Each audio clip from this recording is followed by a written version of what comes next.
25 বছর বয়সী আব্বাস শেখ, উচ্চতা মাত্র 38 ইঞ্চি। ঠাট্টা বিদ্রুপ আর উপহাসের মধ্য দিয়ে বড় হয়েছেন তিনি। জীবনের প্রতিটি ধাপে তাকে সহ্য করতে হয়েছে মানুষের বঞ্চনা। তবে শত প্রতিকূলতা ও প্রতিবন্ধিতা দমায় রাখতে পারেনি অদম্য আব্বাসকে। সকলের হাসি ঠাট্টাকে পিছনে ফেলে বিয়ের পিড়িতে বসেছেন আব্বাস শেখ। শুক্রবার বিকেলে খুলনার ডাকবাংলো এলাকার সেলিম গাজীর মেয়ে খর্বাকৃতির সোনিয়া খাতুনের সাথে তিনি বিবাহ বন্ধনে আবদ্ধ হন।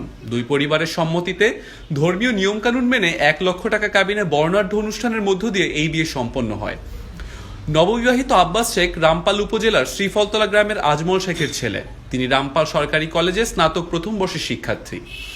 তার নববিবাহিত স্ত্রী সোনিয়া খাতুন খুলনার একটি মাধ্যমিক বিদ্যালয়ের 10ম শ্রেণীর শিক্ষার্থী। তার উচ্চতা 37 ইঞ্চি। শনিবার সকালে আব্বাসের বাড়িতে গিয়ে দেখা যায় বাড়ি জুড়ে সাজ সাজ রব, রান্না চলছে বউ ভাতের। 3 থেকে 400 মানুষের জন্য প্রস্তুত করা হয়েছে মাংস, মাছ, ডিম সহ 8 ধরনের খাবার।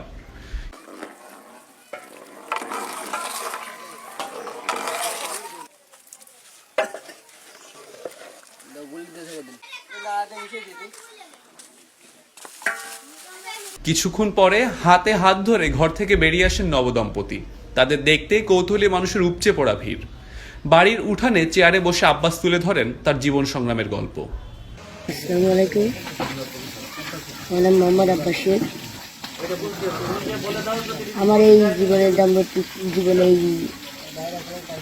এই প্রথম এই যে জীবনে প্রেয়ার করে আইছি, আইএ পাস করে এই বিয়ে পাস করে পড়তেছি। জীবন তার পাশাপাশি বিয়ে করছি। এর পাশাপাশি আমার বাবা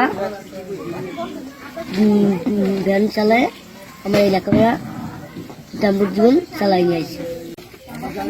এই সবাই যা আমার জন্য কিছু করছে, যা আপনার যাতায়াত করছে, কিন্তু আমাকে প্রথম গেছিলাম আমরা ওই কলেজে দাউট দিয়েছে, কিন্তু ওসিতে দাউট দিয়েছে, ওসে দাউট দিয়েছে নিমন্ত্রণ হয়ে আমার বাড়ি আসছে। আমার গায়ে হলুদ উৎসব পালন করে দিয়েছে, উৎসবটা করে দিয়েছে। আমার এত সহযোগিতা করছে উনি, তুই কর সমস্যা, আমি কথাটা আছে। উনি এত ভালো পরামর্শ দিচ্ছে। আশা করি সবাইকে এই জানাচ্ছি যে সবাই ভালো থাকেন, যেমন সবাই আমাদের আসেন। এই তো ভালো লাগছে। আসলে এই নতুন জীবন শুরু করছি। আসলে আমার মা বাপ দেখে এটা করছে, এই বিয়েটা আমার দিয়েছে। আমার জীবনে আমার মা বাপকে নিয়ে সারাজীবন সুখে থাকতে চাই। আমি এই যে পাশাপাশি আই পর্যন্ত আই পাস করে এই বিয়ে করতেছি, এর পাশাপাশি যদি আমার সরকারের কাছে একটু অনুরোধ, যদি আমার একটু সরকারি চাকরি যদি হতো, তাহলে আমার জীবনে যেমন কাছে এমন করছি যে মানুষই বলতো তুই লেখাপড়া করতে পারবি না, তোর লেখাপড়ার জীবনে হবে না। আর তুই যাতে কোন দিন তুই কেউ কোচিং করবি পরিবারকে, তোরা আমাকে করতে দেবে করতে, আমার কেউ কোচিং করতে আমি চাইছিলাম, কিন্তু আমার কেউ কোচিং করায়নি। আর আমি একার যোগ্যতা হিসেবে একা মতন করে 1 লাখটার মতন একটা ক্লাস করে দিন অসুখ ছাড়া আমি কোনো কামড় দিই না।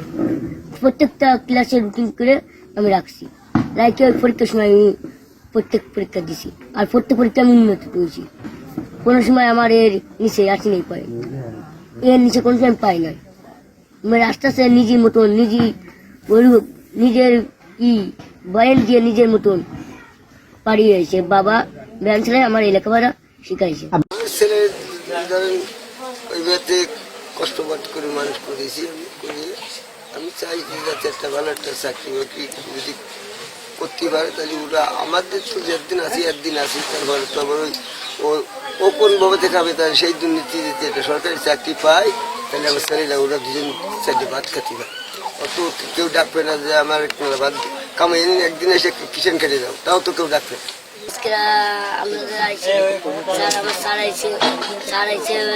খুব ধন্য হয়েছে, আপনারা সবাই আইছেন, খুব ভালো লাগছে। এবং আপনাদের জন্য সবাইকে শুভেচ্ছা দিল, আমার জন্য সবাই দোয়া করবেন এবং সারার জন্য দোয়া করবেন। আপনারা সবার প্রতি আমার দোয়া থাকবেন। তিনি আব্বাস আমাদের রামপাল সরকারি কলেজে ডিগ্রি প্রথম বর্ষের ছাত্র। আমি ওখানে একদিন ওরিয়েন্টেশন ক্লাসে যাই, সেখান থেকেই আব্বাসের সাথে আমার পরিচয়। এরপর আব্বাস নিজে এসে তার বিবাহের আমন্ত্রণ আমাকে জানায় থানায় এসে। আমি খুবই অনুপ্রাণিত হই যে আব্বাসের বিষয়টা আমি আমার ব্যক্তিগত ফেসবুক পোস্টে একটা পোস্ট করি। এইটা সমাজের বিভিন্ন শ্রেণী পেশার মানুষের মধ্যে একটা আলোড়ন সৃষ্টি করে, একটা উদ্দীপনা সৃষ্টি করে। এর ধারাবাহিকতায় আমাদের এখানকার জনপ্রতিনিধি, আমাদের মাননীয় উপমন্ত্রী মহোদয়, ওনারও নজরে আসে, উনিও এটা সাধুবাদ জানায় এবং আমাকে এক প্রকার নির্দেশনায় দেয় যে তুমি এই আব্বাসের বিয়ের প্রতিটা অংশে প্রত্যক্ষভাবে থেকে ওকে সহযোগিতা করো। রেজাল্টটাও আপনারা দেখবেন, সে কিন্তু এসএসসি এবং এইচএসসিতে সে মেধা স্বাক্ষর রেখেছে এবং আশা করি তার পরবর্তী দাম্পত্য জীবন, পারিবারিক জীবন, তার সামাজিক জীবন সে যেন মর্যাদা নিয়ে অন্য 10 জন স্বাভাবিক মানুষের মতো স্বাভাবিকভাবে বেঁচে থাকে, তাকে যেন কেউ হেয় প্রতিপন্ন বা ট্রল না করে, তাকে স্বাভাবিক মানুষ হিসেবেই যেন আমরা বিবেচনা করি।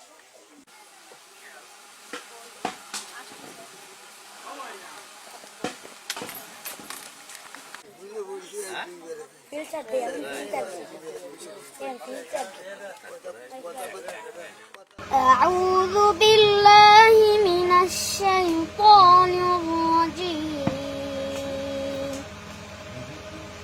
بسم الله